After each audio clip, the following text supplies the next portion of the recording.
Alors, on va vous poser la première question Oui, par rapport au premier jour de la Révolution. Est-ce que la CNT et la Faille le savaient? Et depuis quand? Eh bien, la CNT et la Faille les savaient, et les savait tout le monde. Et c'est nous, cependant, qui avons fait les dénonciations publiques à partir du mois de février de 1936, c'est-à-dire après les élections qui ont donné le triomphe aux gauches.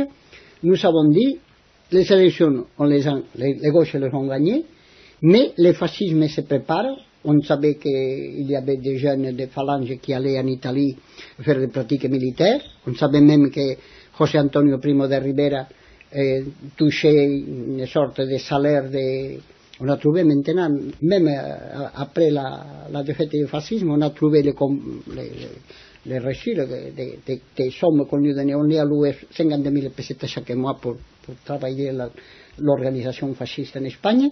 C'est-à-dire, c'était quelque chose qui flottait dans l'ambiance.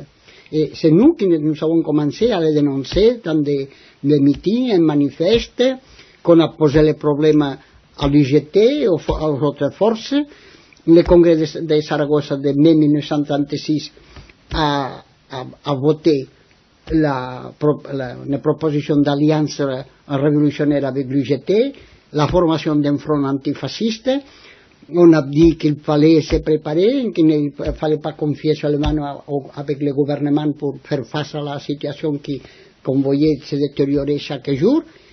C'est-à-dire que si quelqu'un était en alerte et n'a pas épargné des efforts pour convaincre tout le monde qu'il fallait prendre des décisions, qu'il fallait se préparer, ce sont précisément la CNT et la Faille.